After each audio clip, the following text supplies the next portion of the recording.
राधे राधे सभी को। स्टार्ट करते हैं अपनी वीडियो। आज का हमारा टॉपिक रहेगा ज्यूरिस्प्रूडेंस, उसका मीनिंग, नेचर और इम्पोर्टेंस और स्कोप। ज्यूरिस्प्रूडेंस ज्यूरिस्प्रूडेंस का मीनिंग है कि ये ड्राइव किया गया है हमारे वर्ड ज्यूरिस्प्रूडेंशिया से। Juris plus प्रूडेंशिया।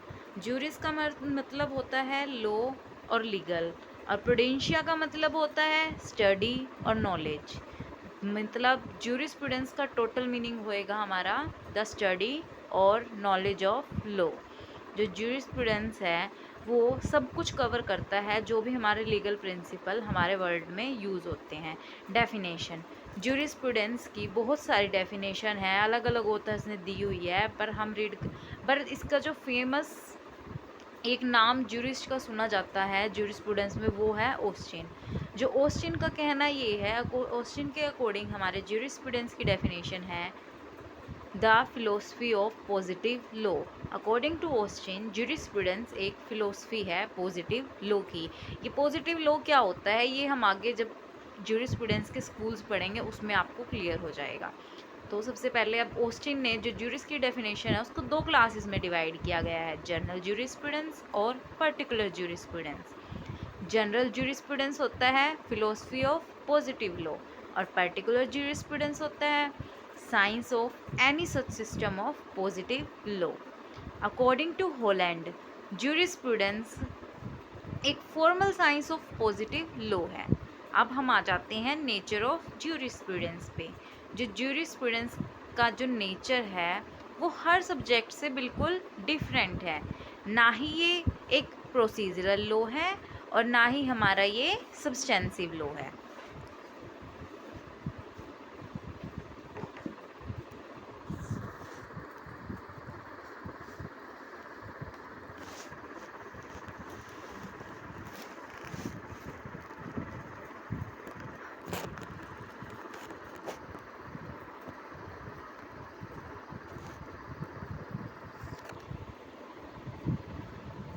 तो ज्यूरिस्प्रूडेंस ना ही हमारा प्रोसीजरल सब्जेक्ट है, ना ही हमारा सब्सटेंसिव सब्जेक्ट है। अब आपको ये डाउट हो रहा होगा कि प्रोसीजरल क्या होता है और सब्सटेंसिव क्या होता है। प्रोसीजरल सब्जेक्ट मतलब किसी चीज़ को कुछ काम करने का प्रोसीजर, और सब्सटेंसिव जो पर्टिकुलर लॉ, जैसे कि हम बीएनएस में हमारे सेक्शंस दिए होते हैं कि अकॉर्डिंग टू दिस सेक्शन हमारा ये टाइप का क्राइम डील करेगा, तो सब्सटेंसिव वो होता है। और प्रोसीजर होता है कि हमारा प्रोसीजर क्या फॉलो करेंगे हम उस क्राइम के तहत किसी को सज़ा दिलवाने के लिए। ठीक है, जो हमारा ये ज्यूरिस्प्रूडेंस है main stream of whole law, कि हर लॉ की एक मेन स्ट्रीम्स है। हमारे जितने भी डिफरेंट लॉ हैं सब के सब यहाँ से मिलकर बनते हैं। जैसे कि आप समझिए, हमारा कॉन्स्टिट्यूशन को हम ग्रैंड नॉर्म बोलते हैं। कॉन्स्टिट्यूशन ग्रैंड नॉर्म इसलिए है क्योंकि उसमें से हमारे जितने भी अदर लॉ हैं सारे के सारे ग्रैंड नॉर्म अपनी पावर को डिराइव करते हैं सिर्फ कॉन्स्टिट्यूशन से। एज इट इज़ ज्यूरिस्प्रूडेंस भी एक मेन स्ट्रीम है जहाँ से सारे लॉ मेंटेन होते हैं। It is not a codified law, ये कोई भी कोडिफाइड लॉ नहीं है, जो हमने पहले ही बता दिया है कि ये कोई सब्सटेंसिव सब्जेक्ट नहीं है। सब्सटेंसिव का मतलब होता है कोडिफाइड सब्जेक्ट, जैसे कि हमारे आईपीसी, सीआरपीसी या कॉन्स्टिट्यूशन। अब हम इसे सीआरपीसी आईपीसी नहीं रहा है तो हम यहाँ पे बीएनएसएस लिख सकते हैं। अब ज्यूरिस्प्रूडेंस है वो उसके जो हर एक ज्यूरिस्ट का डिफरेंट ओपिनियन है उसके बारे में। जो ज्यूरिस्प्रूडेंस है हमारा एक ओवर ग्रोइंग और एक डायनेमिक सब्जेक्ट है जिसकी कोई भी लिमिटेशन नहीं है, वो बढ़ता रहता है और बढ़ता ही रहता है। हम ज्यूरिस्प्रूडेंस को साइंस भी कह सकते हैं, आर्ट भी कह सकते हैं, पर इसको आर्ट कहना बहुत ज़्यादा यूज़फुल रहेगा क्योंकि इसमें बहुत सारे हमारे ऐसे सिस्टमेटिक स्टडीज़ होती हैं जिससे हम कोई भी न्यू मेथड इन्वेंट कर सकते हैं और एक कंक्लूज़न पर पहुंच सकते हैं। अब है हमारा स्कोप ऑफ ज्यूरिस्प्रूडेंस। जो ज्यूरिस्प्रूडेंस का स्कोप है वो बहुत वास्ट है और बहुत बड़ा है, जो बढ़ता ही जा रहा है ईयर से ईयर। जो हमारे ज्यूरिस्प्रूडेंस का स्कोप है उसके ऊपर हमारे जस्टिस पीबी मुखर्जी हैं, वो कहते हैं कि ज्यूरिस्प्रूडेंस एक इंटेलेक्चुअल और एक आइडियलिस्टिक एब्स्ट्रैक्शन है, एज वेल एज ये एक behaviour study of man in society. उनका कहना ये है कि जो ज्यूरिस्प्रूडेंस है वो एक बुद्धिमान, इंटेलेक्चुअल मीन्स बुद्धिमान, एंड आइडियलिस्टिक मीन्स आशावादी, एक आदर्शवादी और एक बुद्धिमान एब्स्ट्रैक्शंस है, मतलब कि बहुत ज़्यादा लॉजिकल कंसेप्ट है ये एक। और ये हमारे बिहेवियर स्टडी ऑफ मैन, जो हमारा मैन होता है उसका बिहेवियर कैसा है हमारी सोसाइटी में, इसके अंदर वो भी आता है। ये एक वास्ट कंसेप्ट है, मैंने अभी बताया। ये हमारे हर टाइप के एस्पेक्ट्स को डील करता है, जैसे कि इसमें लिखा है कि हमारे political, social, economic, cultural ideas, ये हर एक स्टडी को कवर करता है, जो जिससे हमें मैन का रिलेशन सोसाइटी के साथ पता चले। अब है हमारी इम्पोर्टेंस ऑफ ज्यूरिस्प्रूडेंस। ज्यूरिस्प्रूडेंस की इम्पोर्टेंस क्या रहेगी?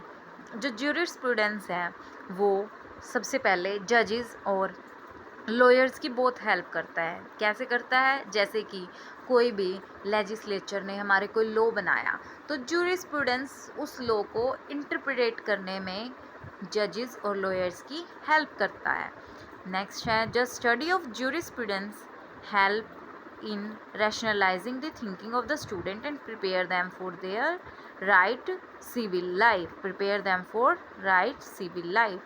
इसमें ये कहता है कि जो ज्यूरिस्प्रूडेंस है वो हेल्प करता है जो स्टूडेंट की थिंकिंग को रैशनलाइज, मतलब एक डायरेक्शन में लेके जाने की, ताकि उनकी जो सिविल लाइफ है वो सही हो सके, या मतलब वो आगे अपनी सिविल लाइफ में अच्छा परफॉर्म कर सके।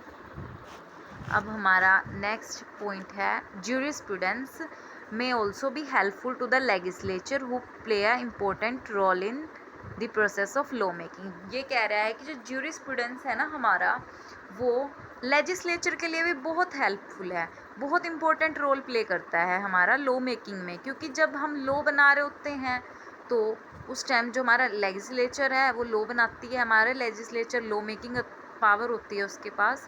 तो ये जो हमारे जब लॉ मेकिंग बना करती है तो ज्यूरिस्प्रूडेंस बहुत हेल्प करता है हमारे उसमें। Jurisprudence provide the rule for interpreting the law. जो ज्यूरिस्प्रूडेंस, वही हमने पहले पॉइंट्स पढ़ा ही था कि जो लॉयर्स वगैरह उनकी हेल्प करता है इंटरप्रेट करने में। इंटरप्रेट कैसे करने में हेल्प करता है? कुछ रूल्स प्रोवाइड करता है ये, जिससे हम इंटरप्रेट कर सकें। आगे है, the study of jurisprudence is equally beneficial for the sociologist and moralities. जो हमारी ज्यूरिस्प्रूडेंस की स्टडी है वो बहुत बेनिफिशियल है सोशियोलॉजिस्ट और मोरालिटीज़ के लिए, सबके लिए इक्वली, सोसाइटी के लिए भी इम्पोर्टेंट है और हमारी मोरालिटी के लिए भी इम्पोर्टेंट है। जो ज्यूरिस्प्रूडेंस है इज़ ऑल्सो, इसको हम ग्रामर ऑफ लॉ भी बोलते हैं, बिकॉज ये पेपर को, मतलब पीपल्स हैं जो हमारी, मतलब पर्सनस हैं जो हमारे कंट्री में, उनको भी हेल्प करता है अंडरस्टैंड करने में लॉ की लैंग्वेज को।